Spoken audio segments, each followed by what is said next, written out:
Hello friends, Radhe Radhe. आज की video में सबसे महत्वपूर्ण बात होगी वो किसके बारे में, सीटेट के बारे में। जैसा आपने थंबनेल में देख लिया होगा कि प्रथम प्रयास में हम सीटेट कैसे पास करें और मैंने कैसे पास किया है, क्योंकि मैं भी एक हाउस वाइफ हूँ। मेरे पास मेरा घर परिवार बच्चे सब कुछ हैं। अपने घर परिवार बच्चों को देखते हुए कैसे एक हाउस वाइफ सीटेट को पास कर सकती है। तो आप वीडियो में बने रहिए, आपको पूरी जानकारी मिलेगी। देखिए, अब टाइम नहीं बचा है सीटेट में, तो आप क्या सिर्फ मैराथन क्लास लेकर ही पास हो सकते हैं? तो ये सोचने वाली बात है जिन लोगों की तैयारी कम है, जिनको टाइम नहीं मिलता है, कोई प्राइवेट जॉब करता है, या हम लोग हाउस वाइफ हैं, हम लोगों को अपने लिए टाइम बहुत कम मिल पाता है। तो अब टाइम तो बचा नहीं है कि ज़्यादा कुछ करें। तो उसमें अब ये है कि जिनका कुछ सब्जेक्ट कमज़ोर है, क्या वो मैराथन से निकल सकता है? तो बिल्कुल निकल सकता है, क्योंकि पेपर 150 नंबर का होता है और पास होने के लिए 90 नंबर चाहिए जनरल के लिए, और ओबीसी एससी के लिए 82 नंबर चाहिए।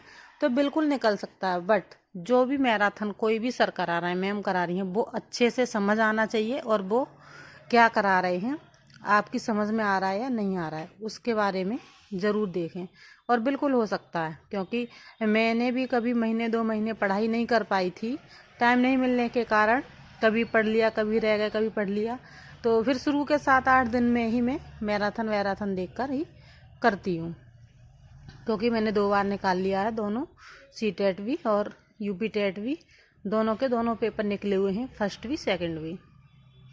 पेपर में सब्जेक्ट और पेडागोजी कितना आता है? तो देखिए, सब्जेक्ट के वैसे तो 15-15 दे रखा है सिलेबस में, लेकिन 10-12 ही आता है सब्जेक्ट से। और उसके बाद पेडागोजी सीटेट में अच्छा खासा आता है। पेडागोजी भी सीटेट में अच्छा खासा आता है। उसके लिए आप पेडागोजी पर फोकस कीजिए। अब उसके बाद में मैराथन क्लास भी हो गई, आपने जो करा तैयारी भी हो गई, सब्जेक्ट वॉब्जेक्ट भी सब कुछ पता चल गया। अब है सबसे बड़ी दिक्कत आती है कि पेपर के टाइम पर टाइम मैनेज नहीं हो पाता। टाइम को कैसे मैनेज करें? जब हम पेपर देने जाते हैं तो टाइम कम पड़ जाता है। उसके लिए आप सबसे पहले अच्छे से अपनी सीट को भर लें, उसमें कोई दिक्कत नहीं होनी चाहिए। तसल्ली से बिल्कुल कॉन्फिडेंस में रहें कि हमसे वो सब अच्छा ही होगा। उसके बाद में आप सीट वीट भरने के बाद में आपसे जो आता है, जिस क्वेश्चन को आप सही से कर पाते हैं, जैसे पेपर खोलेंगे, उसके बाद में जो भी सब्जेक्ट होगा उसमें से जो क्वेश्चन आप आसानी से कर पा रहे हैं, जिनका आंसर बिल्कुल अच्छा था, उस पर टिक लगाते हुए चले जाएं। एक तरफ से सभी सब्जेक्ट का शुरुआत में जो आंसर आता है उसे एक तरफ से करते चले जाएं। उसके बाद में ये देखें कि कितने क्वेश्चन हो चुके हैं। उसके बाद में आप ये देखें कि अब जो नहीं आ रहे हैं या कम समझ में आ रहे हैं, इसका आंसर ये भी हो सकता है, इसका आंसर वो भी हो सकता है। तो उनको पढ़ के ध्यानपूर्वक तो उनका आंसर लगाएं, क्योंकि आंसर सभी लगाएं, इसमें नेगेटिव मार्किंग नहीं होती है। ये 150 नंबर का होता है, तो इसमें नेगेटिव मार्किंग नहीं है। तो आपको आंसर सभी लगाना है, 150 क्वेश्चन भी अटेम्प्ट करने हैं।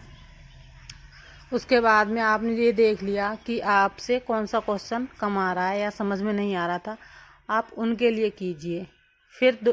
फिर तीसरी बार से फिर से एक बार वो देखो कि क्या क्या रह गया है। उसके बाद में जो समझ आ रहा है अच्छे से बढ़िया से आंसर उसका लगाइए। अगर नहीं आ रहा है तो आप ये लगा दीजिए कि ये वाला होगा, जो आंसर दिमाग में बैठ रहा है कि ये वाला होगा, तो उसे ही लगा दीजिए। लगाने का कोई नुकसान नहीं है, क्योंकि नेगेटिव मार्किंग ना होने से नुकसान कुछ नहीं है, 2-4 नंबर बढ़ ही जाते हैं।